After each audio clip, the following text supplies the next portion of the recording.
Good morning, and I want to welcome everybody to today's hearing. This is indeed an exciting time, and I'm grateful Acting Commissioner Cotter could be here today to talk with us about the 2018 tax filing season, tax reform, and the challenges and opportunities before the IRS. As we all know, the IRS is the one agency in our federal government upon which virtually all other federal activities depend. The reason for that is simple. The IRS collects the federal revenue required to keep the government functioning. This is an important function in our government and a function where process really matters. Therefore, it is critical that the IRS collect the revenue under our new tax laws in a fair, efficient, and effective manner. When we drain the IRS of resources and handicap its ability to collect revenue, that isn't merely a loss in revenue for the federal government. It also means that the Treasury must borrow more money, causing our country to go further into debt. That's because the federal government doesn't shrink when the IRS fails to collect taxes owed. Therefore, handicapping the IRS is also saddling future generations with billions of dollars of debt that they're going to have to repay one way or another. But having said that, let me be clear. The IRS stands at the crossroads. On the one hand, the IRS has made marked improvements in recent years, including catching more identity fraud, preventing more fraudulent returns, and moving forward to implement the multitude of tax law changes that have occurred, including the most comprehensive tax reform in a generation. But on the other hand, it is an agency stuck in the past. It relies on software and core processing systems designed during the Kennedy administration. IRS employees routinely have to manually input return information into agency computers and often require taxpayers to send information via fax machine. Now, with that said, the IRS is staffed by many of the government's most dedicated, hardest working civilians, many of whom work in my home state back in Ogden, Utah. Yet there are some bad apples who have hurt the services standing back here in Congress. Mismanagement, taxpayer abuse, and discrimination against certain taxpayers are all too recent memories for those of us who oversee the agency. Nonetheless, it's high time that we work together as Republicans and Democrats to help the IRS modernize itself and meet the challenges of the 21st century.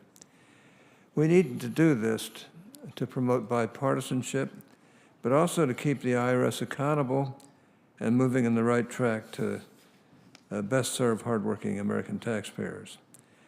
That is why this week I am watching the House Ways and Means Committee as they mark up legislation to reform several aspects of the IRS. I appreciate their efforts on that front and look forward to working with my good friend and colleague, Senator Wyden, as we explore legislative options here in the Senate. I'm confident that we can find meaningful bipartisan solutions that will help the IRS perform its duties while still remaining clearly under congressional supervision. Acting Commissioner Cotter has been doing an admirable job leading the agency. On his watch, taxpayer and fraud prevention services have made noticeable gains and are truly great success stories. But it's time we got Mr. Cotter back to his other full-time day job as the Assistant Secretary for Tax Policy. As such, I'm looking forward to the Finance Committee processing the nomination of Mr. Chuck Rettig, who has been nominated by the President to lead the IRS, as well as the nomination of Michael Desmond to be Chief Counsel of the IRS. As soon as the committee receives their paperwork, we will begin processing the nominations. So with that, today we have the pleasure of being joined by the Acting IRS Commissioner, David J. Cotter, who was confirmed last year as the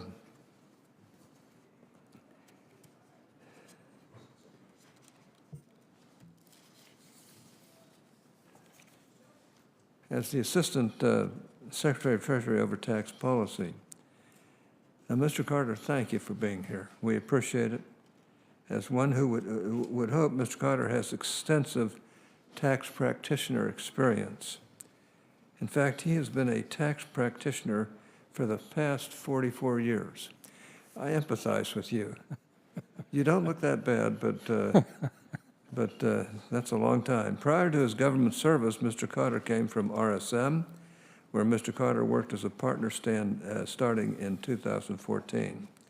He has also taught numerous courses in tax law, including 4 as an executive in residence at the Kogod School of Business at American University. Prior to teaching, Mr. Carter provided advice to clients ranging from individuals to small businesses to global multinational companies for 20 years at Ernst & Young. And during much of that time, he was the leading tax specialist for compensation and benefits. Mr. Carter has also served in the government before as tax legislative counsel to Senator Jack Danforth, from 1979 to 1982, during which time he worked on the Economic Recovery Tax Act of 1981. Mr. Carter graduated with a bachelor's degree from the University of Notre Dame and later received his Juris Doctorate from Georgetown University. So, Mr. Carter, please proceed with your statement, and we look forward to hearing from you. Thank you, Mr. Chairman.